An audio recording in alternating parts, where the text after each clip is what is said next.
Hello, je m'appelle Youssef Chreibi et bienvenue dans Voice Note, le podcast où je te partage sous forme de notes vocales courtes et directes les méthodes, outils, réussites et échecs de mon quotidien d'entrepreneur. J'ai commencé à monter des PME il y a 7 ans et en 2024, mes boîtes font plus de 15 millions de chiffres d'affaires avec une dizaine d'activités différentes. Je réinvente pas la roue et en fait ce que je me dis souvent c'est peut-être que ça existe déjà, mais ce qui compte finalement c'est ce que t'apportes toi de nouveau, avec ton point de vue et ton histoire personnelle. Ce que je te propose, c'est que tu me poses une question sur un des canaux en description et j'y réponds à une voice note de quelques minutes à chaque fois.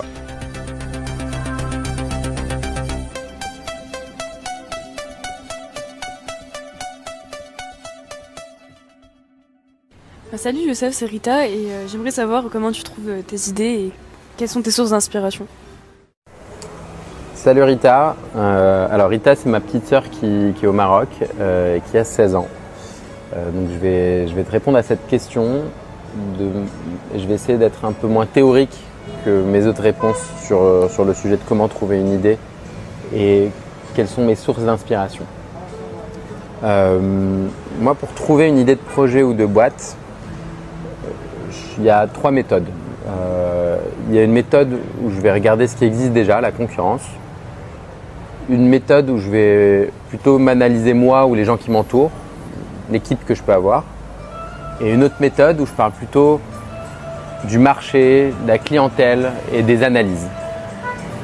Sur la première méthode, tu m'as parlé d'inspiration et j'aime bien le terme inspiration. Il y a une phrase que je ne sais plus où j'avais lue dans un bouquin américain ou un truc du style qui disait « Copy with pride ». Copy with pride, ça veut dire copier avec fierté. Et attention, le copy dans ce copy with pride, ça ne veut pas dire copier-coller. Ça veut vraiment dire, quand tu rajoutes de la fierté, c'est que tu vas t'inspirer de certaines choses qui existent déjà et tu vas essayer de ramener ta touche à toi. Moi, ce que je fais, c'est que dès que je vois de l'argent, je regarde beaucoup plus, de manière très très près ce qui se passe. Quand je dis que je vois de l'argent, c'est dès que je vois quelqu'un payer ou que moi je vois que je paye quelque chose, je me pose la question, est-ce que moi je pourrais le faire déjà? Est-ce qu'il y a des choses que je pourrais apporter dans cette chose-là? Ou encore, est-ce que la manière dont c'est fait, ça utilise les outils d'aujourd'hui? Rita, tu as 16 ans, donc tu vois, tu utilises beaucoup ton téléphone, des applications, des choses comme ça. Il y a plein de métiers où ils font les choses de la même manière depuis 40-50 ans. Et du coup, rien que le fait de toi le faire, Rita, avec ta manière de gérer les outils au quotidien, ça peut peut-être changer l'activité et apporter quelque chose à ce métier.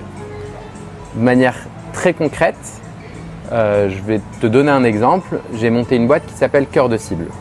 Cœur de Cible, on fait 3 choses. On fait de la protection incendie, donc on installe par exemple des extincteurs.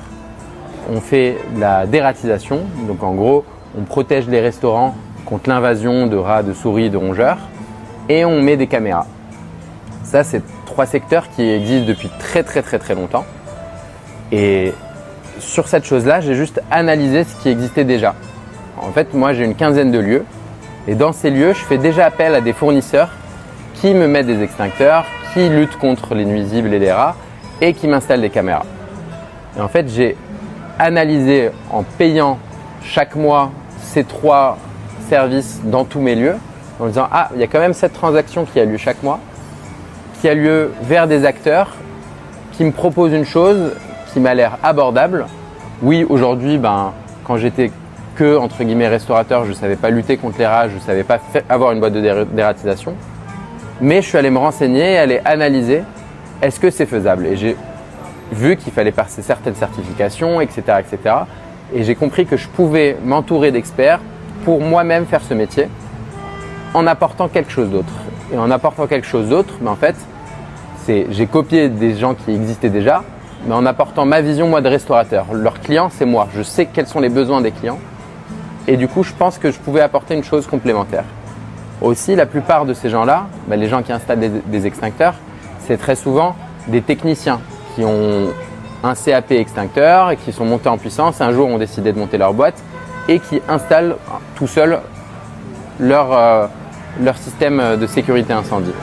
En fait, avec mon expertise sur d'autres boîtes, je me suis dit peut-être que je peux créer une stratégie commerciale par exemple pour aller trouver des clients que ces techniciens qui sont un peu tout seuls sont pas capables de trouver avec leur expertise à eux.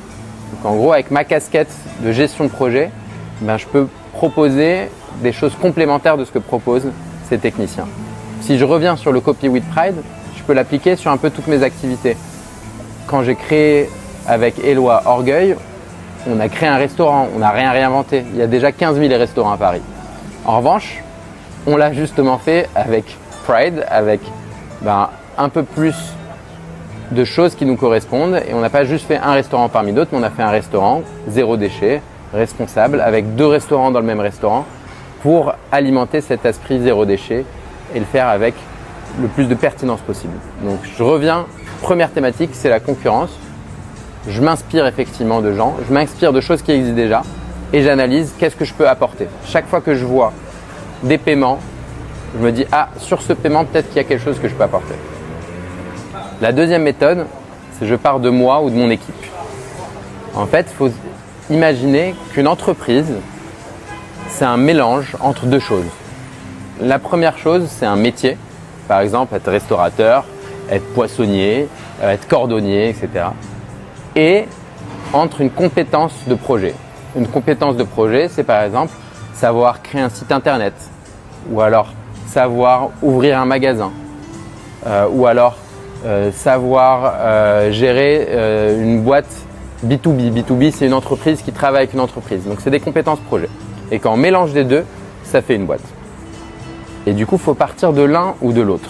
Typiquement, moi, grâce à mes expériences passées, je sais monter des lieux. Du coup, avec ma compétence, je sais monter des lieux. Si je vais m'entourer de gens qui ont un métier en complément, ça peut donner un projet. Je savais monter des lieux, je me suis entouré d'Éloi qui lui savait opérer des restaurants. Boum, on peut ouvrir un restaurant. Je savais ouvrir des lieux et du coup, je suis allé trouver une équipe qui avait l'expertise sur le cyclisme. On a monté des magasins de vélo.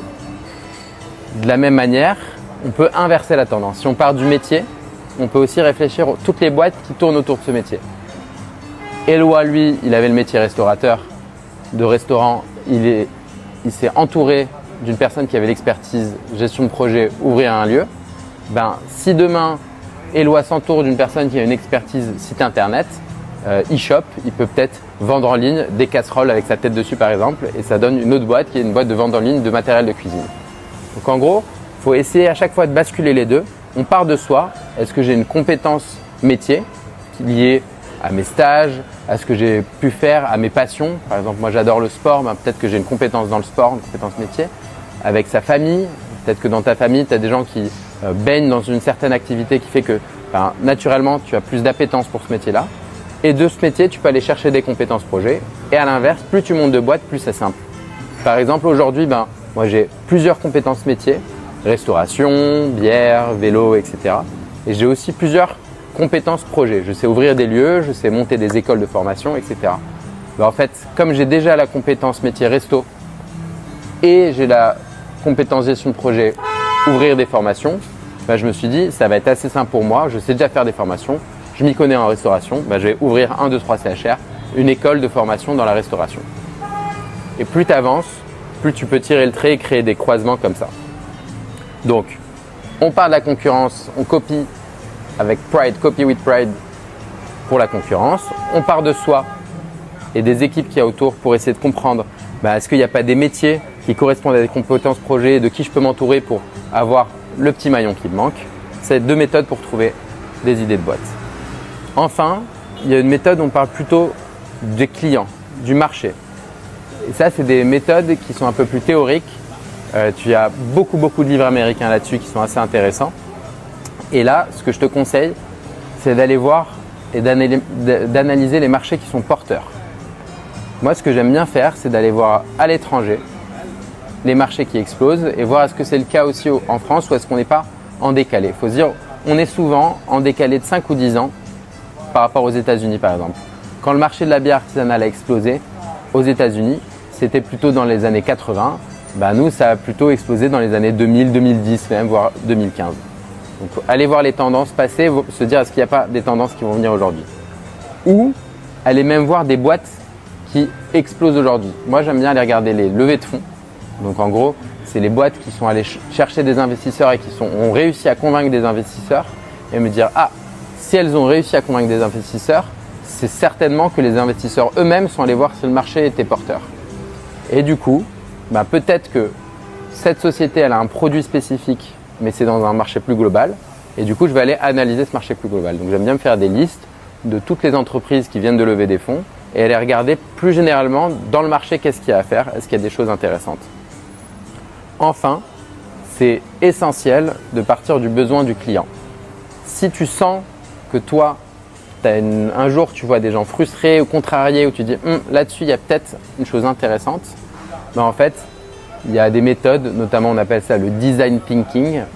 Je ne suis pas spécialiste de ça, mais où ils partent du besoin client et ils vont faire beaucoup d'analyses, de questions-réponses pour comprendre vraiment quel est le besoin du client et à partir de ce besoin-là, construire le produit le plus efficace, le produit le plus pertinent pour le client. Ça, c'est plutôt des méthodes qui permettent de créer à partir de zéro un produit, mais c'est un petit peu moins mon expertise. Moi, ce que j'aime bien, pour te répondre Rita, c'est mon papa qui un jour m'a fait remarquer ça. Il m'a dit « Youssef, toi tu aimes bien monter dans des bus qui sont déjà pleins. » Et effectivement, pour prendre un peu cette métaphore, en fait, si j'ai le choix, moi, de monter dans un bus vide, de devoir moi-même choisir la destination, convaincre les gens de monter dans le bus, les emmener et être même pas sûr un jour d'arriver à mon port, ou alors monter dans un bus, savoir déjà où il va. Ok, il est plein, je vais être un peu serré au début, mais déjà en général, les bus qui sont pleins, tu trouves toujours de la place. Et en général, les gens finissent par descendre. Et du coup, tu te prends de plus en plus de place. Et peut-être qu'un jour même, je serai moi-même le conducteur et que je l'emmènerai autre part. Et c'est vraiment cette idée. Je préfère rentrer dans des bus pleins et ne pas réinventer la roue à chaque fois. Voilà, donc si je dois résumer, tu as une analyse de la concurrence, de l'existant. Tu as une compréhension de toi, de tes compétences, projets, métiers ou en tout cas de ce que les gens autour de toi aussi peuvent t'apporter ou ce que tu peux aller chercher. Et enfin, une multitude de méthodes où tu peux partir plutôt de clients, du marché et de compréhension des tendances qui vont venir.